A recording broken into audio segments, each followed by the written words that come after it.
Good morning, good afternoon, good evening, wherever you are in this complicated world of ours. I truly hope you and yours are safe and very sound. I'm Aaron David Miller, a senior fellow at the Carnegie Endowment for International Peace, and welcome to Carnegie Connects, a series of conversations on issues of critical importance to America and to the world. Today, I'm truly pleased to welcome back to the program General David Petraeus. I'm going to spare the long introduction.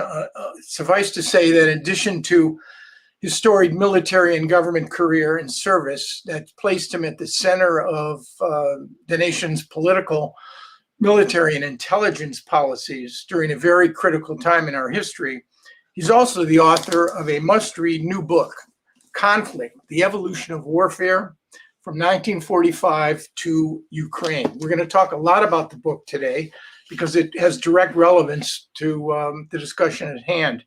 I must say that for our narrow purposes, and actually for general purposes, this volume could not have come at a more propitious time.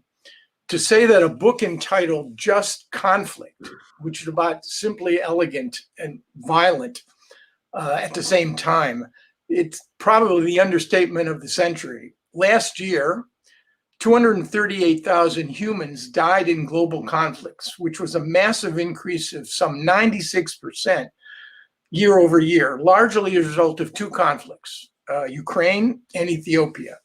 In 2022, an estimated 82,000 humans were killed in Ukraine and 104,000 in Ethiopia, making 2022 the deadliest year since the Rwandan genocide in 1994. Another data point of interest: the Sydney-based Institute for Economics and Peace found rising levels of conflict in 13 of the last 15 years, and the numbers of countries engaged in conflict outside of their borders has risen from 58 to 2008 to 91 in 2022.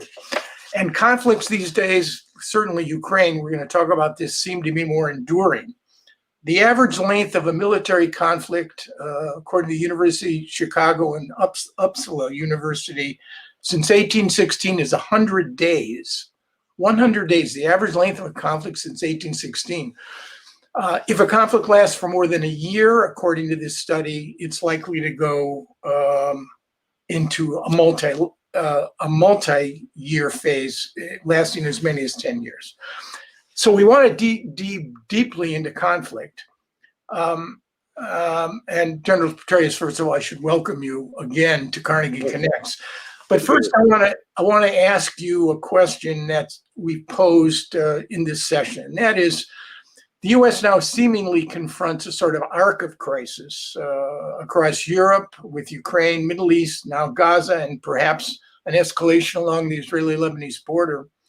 And the looming challenge, without too much imagination, of a potential conflict with China in Asia over Taiwan. It's fashionable to talk about the U.S. as being overstretched. Do you see it that way? I think the number of challenges and the complexity of the challenges is greater than at any time since World War II, but I don't think that we're overstretched. First of all, let's just recognize we are not engaged in active conflict in any scale. What we are doing is helping the Ukrainians to combat the primary threat to Europe and NATO.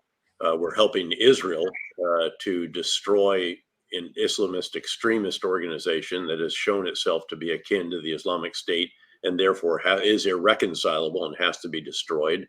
Helping Israel to, again, ideally to deter a bigger activity by Lebanese Hezbollah, by other actors that could enter the fray, various Iraqi Shia militia that are indeed launching drones and some rockets at our forces in Iraq and northeastern Syria, and we'll have to respond again, very likely. But again, nothing that is of substantial scale. And meanwhile, we are, I think, still effectively carrying out deterrence in the Indo-Pacific region, on the Korean Peninsula as well, and in various other missions around the world. So to be sure, I think we are keeping more plates spinning than at any time certainly in recent memory. We have allies and partners who help us with that if we continue to value those the alliances and those partnerships. But I don't think that we are overstretched. We do need to reinvigorate some elements of our defense industrial base. We do need to accelerate the transformation of our forces from a small number of large platforms to a massive number of small unmanned systems, while still retaining certainly a number of the legacy systems. We're seeing the value once again of aircraft carrier task forces in the greater Middle East right now, with one in the Eastern Med and one that will presumably position inside and outside the Gulf. But again, I think the United States is capable of handling all these different challenges. And I would just remind you that what we're doing in a variety of different places is advising, assisting, and enabling others who are the ones actually on the ground carrying out the actual conflicts. There's a quote here I'd like to read to you by former Undersecretary of State, Undersecretary of Defense for Policy, Michelle Flournoy, and specifically on the issue of resourcing these conflicts. She says, and I quote, "Our industrial base was not prepared to have to restock so many different types of weapons for multiple purposes at the same time." And then she further asked, "Can we train, equip, and support three fronts with defense spending at the lowest level as a share of our economy in more than 2 decades?" Is specific weapon systems, is there competition between Ukraine and what we're doing for the Israelis? For example, with artillery shells and the like? I mean, in some cases, yes. Yep. There's no question. I think in some cases there's an overlap between what we're trying to provide to Ukraine and to Israel. It's publicly known that we were actually shifting some 155 millimeter howitzer ammunition from stockpiles in Israel to Ukraine. We did the same with some that were on the Korean Peninsula. So clearly, as I mentioned, the industrial base does need to dramatically increase its production of certain types of systems, but those are not necessarily the systems that are the underpinning of deterrence, say, in the Indo-Pacific region. But yes, again, she's exactly right in that regard. I agree with her on the defense spending levels as well. Although I'd like to see some efficiencies in those defense spending levels if the military, industrial, and congressional complex would allow that also. You know, capacity also has to do with domestic resilience, beyond just the complex issue of industrial production, what we're actually making. What about political bandwidth? It is intriguing to me, and I don't want to get into domestic politics if we can avoid it, that the perception of our support for Ukraine and Israel clearly is different as a consequence of different political parties. Is there a bandwidth problem, do you think, especially as we head into an election year? I don't think it's necessarily a bandwidth problem. I think it's more, again, just a domestic political angle. And the truth is that both houses of Congress, there is a bipartisan majority supporting additional funding and munitions and so forth for Ukraine, just as there is even more so, certainly, for Israel. But we're going to have to work our way through that. It obviously traces itself to the House of Representatives and the dynamics in the majority party there. I think we'll get through that. There's a very strong bipartisan majority in the Senate. In fact, the minority leader, the Republican leader, is among the strongest supporters of Ukraine, maybe in America, not just in Capitol Hill in Washington. Again, I hope that we'll get through that. I'd like to see us package Israel, Ukraine, actually border Federal Emergency Management Agency, which is also in need of some additional funding because of the extreme weather and other events that we've experienced. Put it all together. We can afford it. We can do this. And let's get on with it. Because again, the clock is ticking in all of these different locations. Yes, there's another 5 or 6 billion in assistance that's authorized and appropriated still for Ukraine. But again, that will be expended here pretty soon. And we need to continue these programs because at the end of the day, Ukraine is fighting a war for NATO, really. Henry Kissinger himself, who was for years not a huge fan of NATO enlargement, as you'll recall, says that the security of NATO begins at the Ukrainian-Russian border, and that's the new reality that we have to embrace. Yeah, we're going to talk about Ukraine in a minute, but before we leave this notion of, I guess it really cuts to the core of what your view of the U.S. role in the world is or should be. Sure. Yep. One of my former bosses, the late Madeleine Albright, coined a term. She actually borrowed it from President Clinton. She talked about the United States as the indispensable power.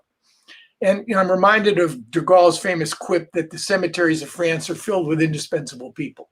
So I just wonder, is that the way you would describe America's role in the world? Indispensable suggests that with which someone cannot do without. But does that pertain, is that a global mandate for us?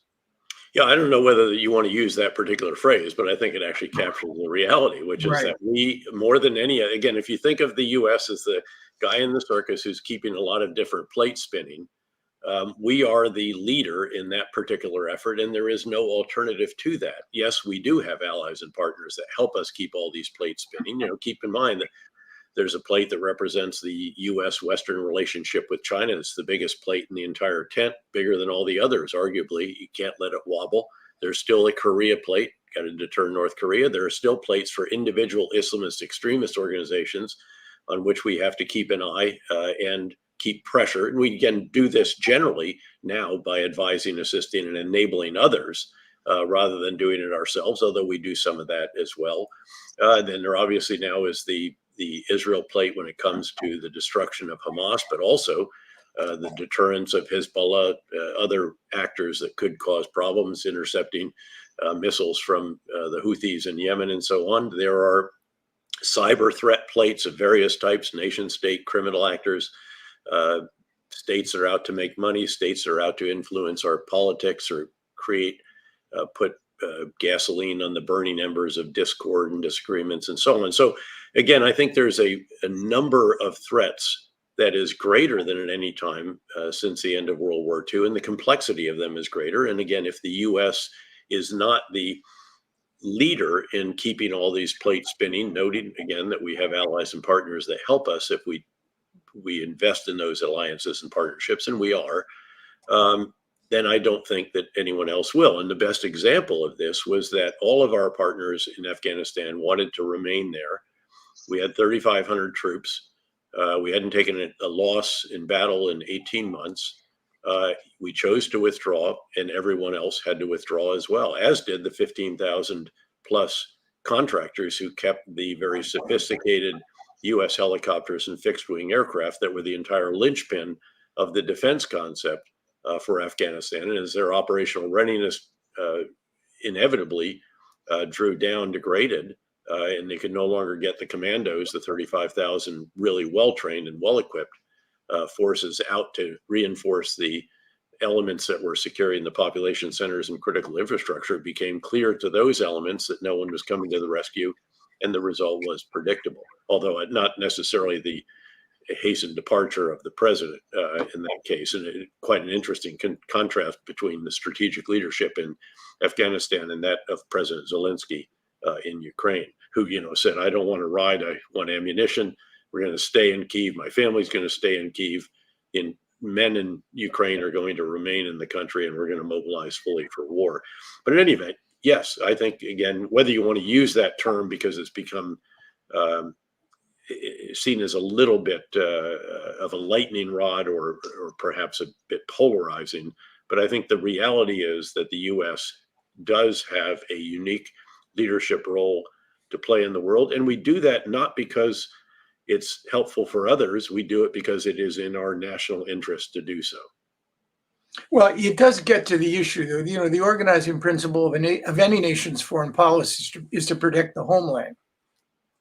That's priority number one. Absolutely. And yet it is fascinating to me, it always has been, that, our geographic location is so fortuitous. It's unique in the annals of modern history. We're sandwiched between two non-predatory powers to our north and south, and literally fish, to our east and west, what one historian, I wish it had been me, brilliantly described as our liquid assets.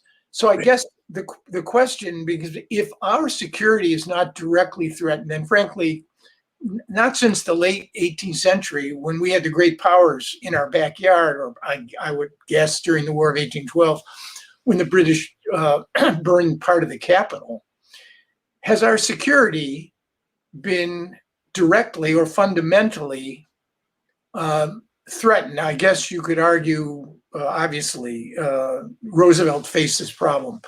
But if you can't present a vision or the mandate to the American public that we're involved in the world because it is critical for our security, then you're forced essentially to talk about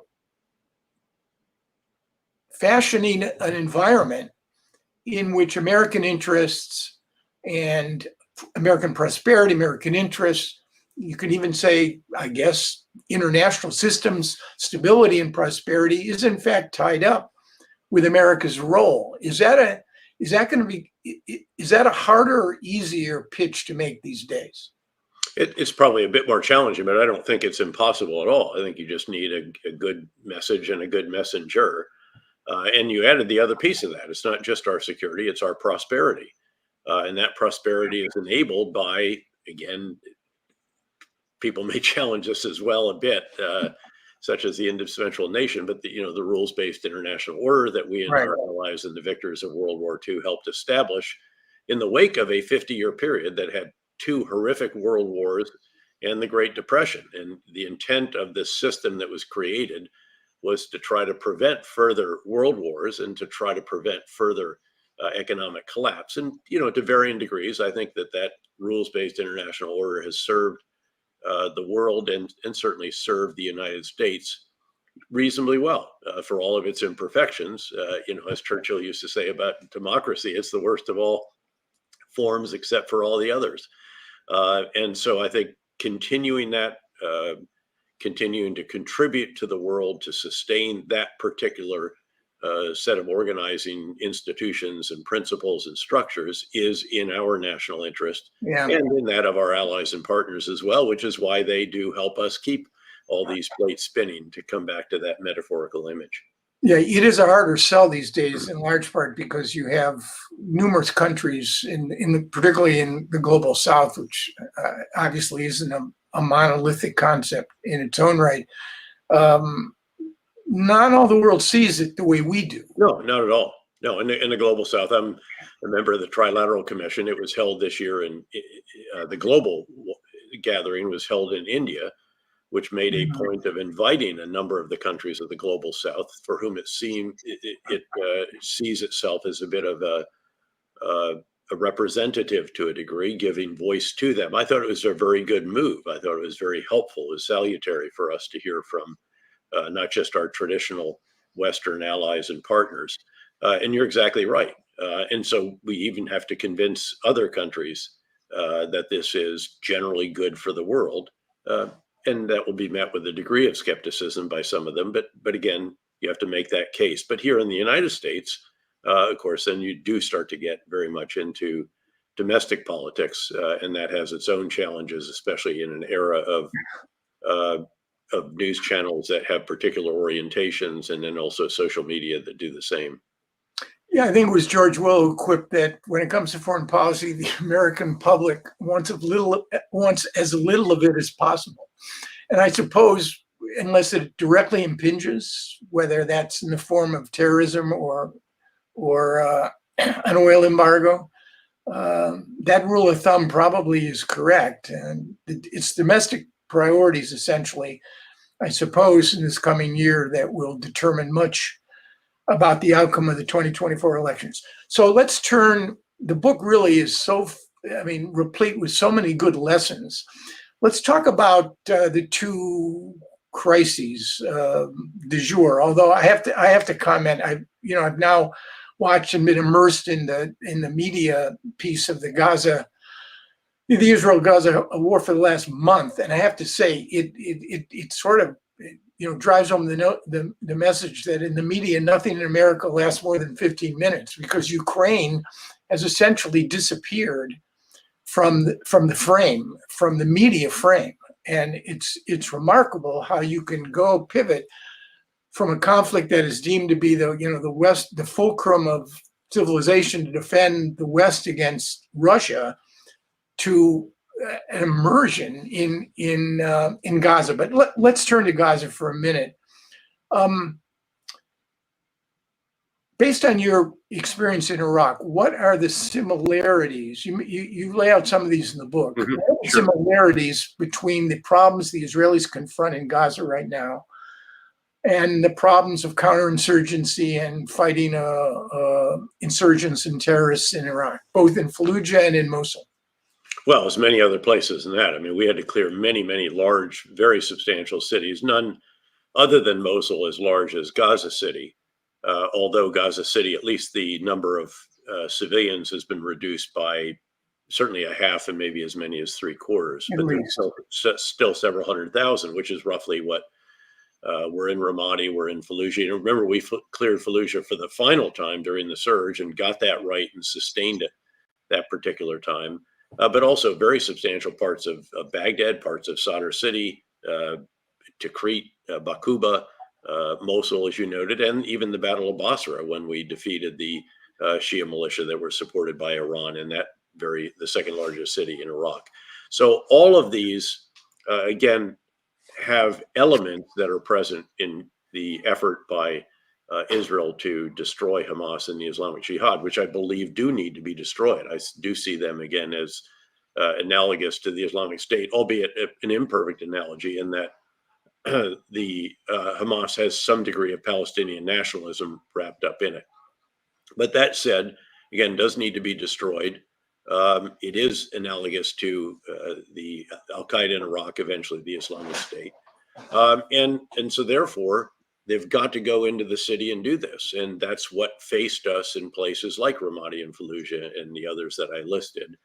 And at the end of the day, you have to do that by clearing and holding. You have to do it methodically, uh, deliberately, and you can't give it up. You just can't go from, again, this building to the next one. You have to leave soldiers there to ensure that the enemy doesn't re-infiltrate. That's particularly acute in this case because of the 300 miles of tunnel underneath Gaza City that add an element that was never present, nothing remotely like that in Iraq. And frankly, the enemy knows the terrain in Gaza City vastly better than did Al Qaeda or the Islamic State when they created the caliphate that had Mosul as their Iraq capital. So that is enormously challenging. And you have huge numbers of civilians that are being asked to get out of the way by leaflets, by text messaging, by phone calls, and either cannot or will not. It's known that Hamas prevents at least some of them, if not substantial numbers, from doing that. And Hamas is willing to use civilians as human shields, along with the more than 240 hostages that are reportedly still being held. So that's a challenge. You have high rises, you have density of population, you have individuals who are willing to blow themselves up to take Israeli soldiers with them. That's a particularly pernicious threat because it means that anybody with bulky clothing or a vehicle that doesn't adhere to your instructions has to be considered. And then on top of all of that, you have Gaza you have Hamas that deliberately puts its headquarters and its weapons storage sites and all the rest underneath refugee camps, underneath hospitals, and inside mosques. So you could not construct a more challenging, more difficult context. And then that's before you get to the other elements that we learned about in Iraq the hard way, which was the inadequacy of our post-conflict planning. Of course, I was a two-star division commander during the fight to Baghdad. I remember asking in Kuwait, could you give us a little more detail on what happens after we get to Baghdad and topple the regime? And we were basically told, you just get us to Baghdad, we'll take it from there. And obviously that was more than inadequate. And then beyond that, we compounded our problems by some policy decisions to fire the Iraqi military without telling them how we're going to help them provide for their families, and even more important, de-Baathification down without reconciliation, which was a crucial missing element, all the way down to a level that included the tens of thousands of bureaucrats that we needed to run the country that we didn't understand sufficiently well. Now, in the case of Gaza, Israel, the big ideas right now, and we stress in the book the importance of strategic leaders, the civilian and military leaders, getting the big ideas right. That's their first task. Craft the right strategy after understanding and with great rigor the context in which you're going to carry out a particular mission. So destroy Hamas, got it. dismantle the political wing of Hamas. Got it. But that means, of course, that there's no one left to administer Right. Gaza. And of course, you can't allow Hamas to continue to administer. But there are below that tens of thousands of individuals who literally keep the lights on, keep the water and the sewage and the markets and all the basic services. And at a certain point in time, I think sooner rather than later, it would be advisable, I think, to go beyond. Prime Minister Netanyahu has now, in the last 24 hours, acknowledged that Israel will likely have to oversee the security of Gaza, but I suspect it will be more than that.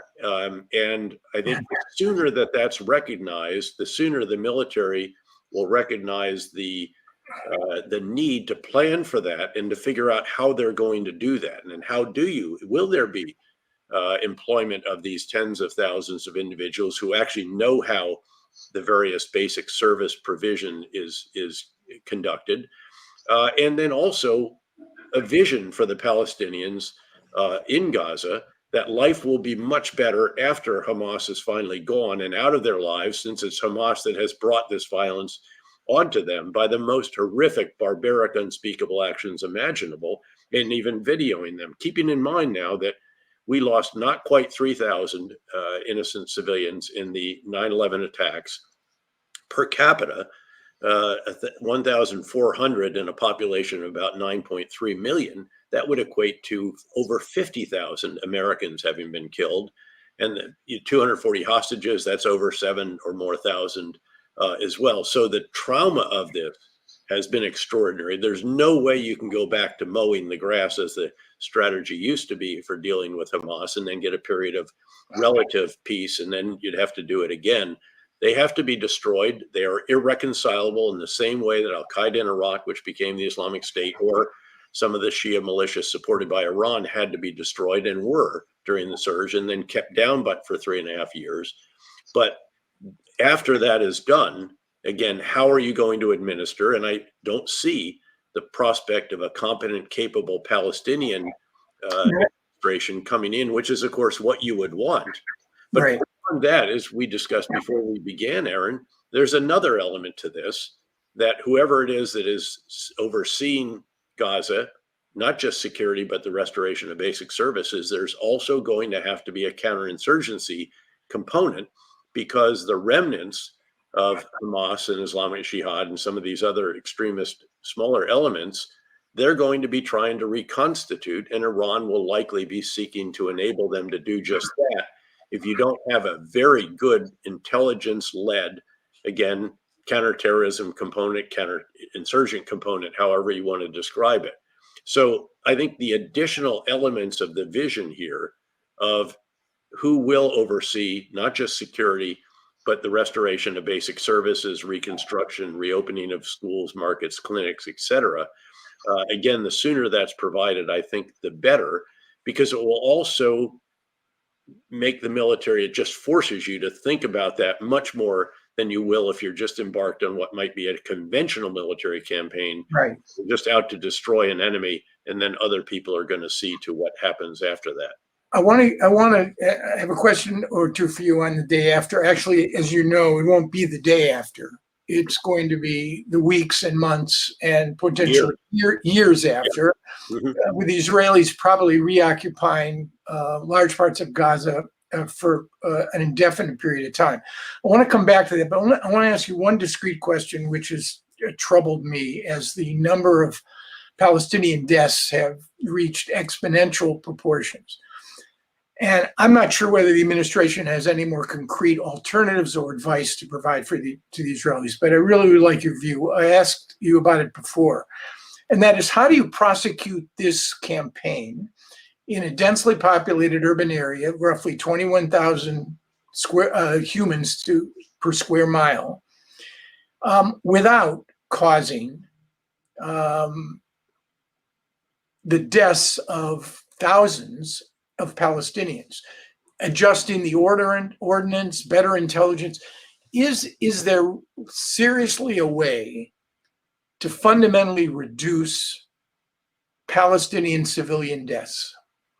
Well, there is inevitably going to be very substantial civilian loss of life and enormous damage and indeed destruction to civilian infrastructure in such a campaign against such an enemy who uses humans as civilians as human shields, who doesn't wear a uniform, who will have rigged rooms, buildings to blow up, booby traps, has substantial tactical expertise and creativity, 300 miles of tunnels underground, and again, headquarters underneath refugee camps and hospitals and weapons storage and mosques. So again, this is why I laid out that the context truly could not be more challenging. Again, my co-author Andrew Roberts and I looked at these conflicts since 1945, about which we write in Conflict, and we don't see anything anywhere near as challenging. The closest,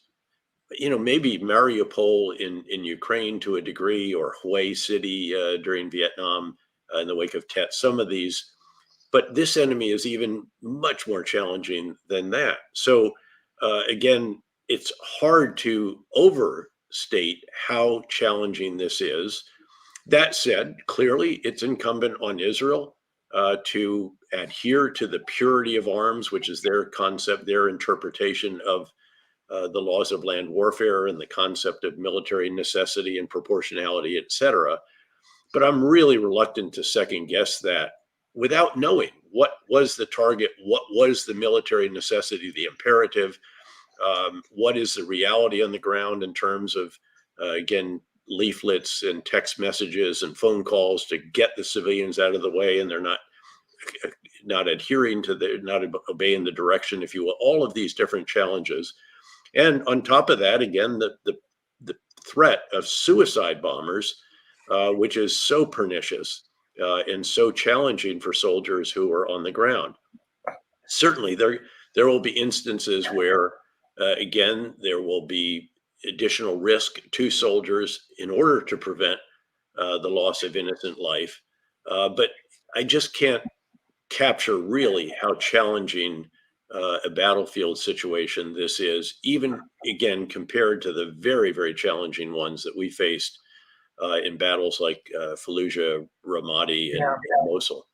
I mean, this is an editorial comment, so forgive me. I think part of the reason that this administration, having worked and voted for Republicans and Democrats, cannot bring the kind of leverage to bear that they probably would like to bring to bear in order to create a different reality, is that they do not have answers to the problem that I just framed and you've tried to answer, and more specifically to the day after. Because in a way, we discussed this earlier, this is not Israel's 9/11. It may be 9/11 in the sense that far worse. It's much more traumatic. As traumatic as 9/11 was, right? And look what it led to. This is just incomparably worse than that. And keep in mind that this is an enemy who's on Israel's border. Right. Well, that's the eastern Afghanistan. That's the point I wanted to make. We didn't have a proximity problem with Al Qaeda. So the day after, and the broader frame that the Israelis will have to create at some point, maybe not with this Israeli government, but perhaps with another, because a trauma like these to both societies are going to bring about a period of reckoning and introspection and political change. And I suspect that's why the day after proposition to me seems so artificial. It's probably at a minimum the year after, which may in fact produce different administrations, conceivably, in Israel and even here. So back again to the question of the day after. All of the post-conflict planning, a trusteeship with a multinational force, using the 4 or 5 Arab nations that have relations with Israel as sort of peacekeeping force, an immediate effort to reconstruct the Palestinian Authority. Abbas is in the 18th year of a 4-year term. He canceled elections in 2021. He could barely administer the 40% of the West Bank he controls, let alone ride into Gaza on the back of an Israeli Merkava tank. We really are talking, General Petraeus, about an extended and prolonged Israeli not that they want to, reoccupation of Gaza, which is going to, wouldn't it tend to obstruct and impede even a reconstruction effort, given the fact the Israelis are going to be looking at every shipment to make sure that item X doesn't have a dual use to feed what could be a residual Hamas or Islamist presence on the street? I mean, it's a strategic nightmare for the Israelis. It's going to be very, very challenging, but I fear that it is very likely inescapable because, again, this is not just about restoration of basic services and reconstruction. This is about ensuring that Hamas and Islamic Jihad cannot reconstitute themselves. And as, again, we learned the hard way, actually, the Iraqis learned the hard way because they were the ones that were supposed to be keeping their eye on the Islamic State. They took it off of the Islamic State, focused on Sunni demonstrators when the prime minister pursued highly sectarian policies. Literally within 24 hours, it started after the departure of our final combat forces in late 2011. And again, a couple of years later, there you have the first ever Islamist extremist caliphate in the world, stretching from northeastern Syria to northern Iraq. So again, you are going to have to keep a very, very careful eye, very substantial pressure. And you're not going to be able to do that from Israel any more than they could anticipate this horrific but fiendishly creative massacre in the most barbaric manner of innocent Israeli civilians. So, yes, this is going to be a very, very challenging endeavor for Israel. I'd love to see the countries that have long been supportive of Palestinians' aspirations and so forth take this over. But again, are they really going to give the sufficient confidence? First of all, I don't see the hands really going up. I think there will be substantial support with resources and from the U.S. as well. Yes, I can't see any entity possibly that could take this over. There's not going to be a United Nations peacekeeping element that could do this to the satisfaction and that is necessary, not just desirable. So, and again, that's why I think the acknowledgement of what probably is inescapable is done sooner rather than later. And again, acknowledging we know that there are two groups within the Israeli government that are working this very, very hard. We know that the U.S. is trying to find alternatives, but I certainly haven't heard of one yet that sounds plausible, especially having been the commander of the Greater Middle East as the U.S. Central Command commander, and then the CIA director, and having some reasonable sense for the dynamics in the region. It's certainly hard to imagine any Arab state taking on the responsibility, even with gendarme or military forces, of running a counterinsurgency against Palestinians in Gaza. Exactly. Even while they are going to have to be sort of constrained by the Israeli presence. Should the Israelis create a buffer zone or seek to, and the Israelis will want to influence, have a large degree of influence of it on any sort of successor interim administration for their own security reasons. Well, another dynamic that is out there is, will Israeli clearance and holding, because you got to clear, hold, and then build, will the clearance and holding of everything that is north of the line across, they basically have isolated northern Gaza by the force that has gone from east to west right through the center of Gaza, just north of one of the principal wadis, as you know. Is that going to be sufficient? Will that, again, really meet the definition of having destroyed Hamas, or will there be a need to clear and hold southern Gaza as well, which I fear may be the reality that they will confront after what is going to be an exceedingly tough, difficult fight to clear and hold. So again, let me stress again that you don't just clear a building and go to the next one. You have to leave a substantial number of soldiers behind so that the enemy cannot re-infiltrate and can't swarm those soldiers and so forth. And by the way, I think it would probably be advisable to start rebuilding in those areas that they have cleared and are now holding, just to show and also get some experience with what it is they're going to have to do on a much larger scale once they're able to clear and hold Gaza City. Hmm. We don't have much time left, and I'm putting you in a very difficult position, asking you to talk about the L word, leadership, which figures very prominently throughout the waging of military campaigns. The ones that are most successful, I suspect, have the best leaders. But wonder if you could maybe combine two things. Talk a little bit about leadership and the importance of what you and Andrew Roberts describe as getting the big ideas right as it pertains to Ukraine.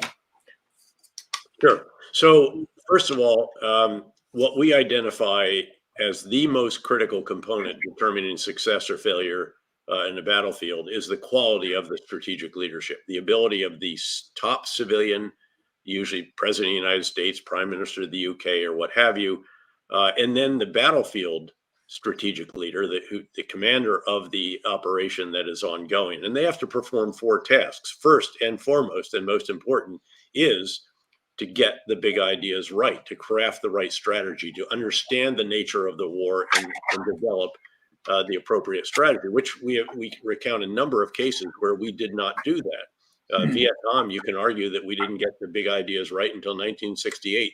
The French certainly didn't get the big ideas right. The idea that, so you're frustrated with the guerrillas that won't come to battle, so let's build a big base in Dien Bien Phu and see if that will draw them to battle. Right. How did that work out? So again, there's a number of these kinds of examples. But if you look at Ukraine and you compare and contrast the strategic leadership of Zelensky on the one hand and Putin on the other, it is quite a stark difference. Putin completely underestimated the response of the Ukrainians, the resilience, the determination, the capability, the skill, the will, and frankly, the response of the U.S. and the West collectively. He overestimated the capabilities of his own forces very substantially and basically got the big ideas wrong. The idea that they could, within a few days, take Kyiv, topple the government, replace President Zelensky with a pro-Russian figure and go home to a victory parade obviously proved to be just more than a little bit flawed. And then on the other hand, you have Zelensky, who's performed all four of these tasks very impressively. Big idea number one, again, as I mentioned earlier, I don't want to ride, I want ammunition. I'm going to stay here in Kyiv. My family's going to stay. We're going to defend Kyiv. Entire nation's going to mobilize. All men are going to stay in the country, etc. He communicates brilliantly, of course. Now it helps that he's a former actor, a comedian who played the president so well he got elected president.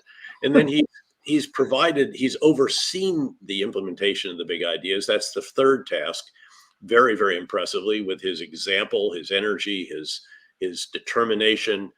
The inspiration he's provided, attracting great people, letting those not measuring up move on perhaps sooner than they thought, how he spends his time up in the battlefield with the troops, contrast with Putin, who's, at one end of a very long table that you almost need a microphone down at the end to communicate with your president. So, and then the fourth task, which is to determine how you need to refine the big ideas and do it again and again and again.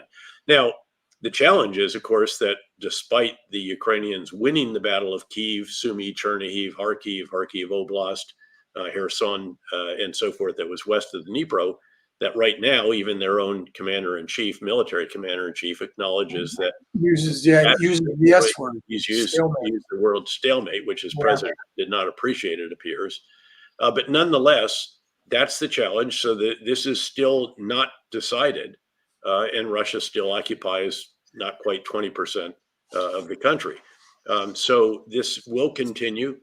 The big idea for us ought to be that we should do everything humanly possible to help Ukraine hasten that moment, together with our European partners and other Western allies and partners, to hasten the moment when Putin realizes that this war is unsustainable, and also to carry out the other element of this, which is the sanctions, export controls, economic sanctions and personal sanctions as well, to convince Russia that this is not viable on the home front either. But we're a long way from that still, even though we're tightening those sanctions and export controls and going after the sanctions evaders now as well, which is also very important.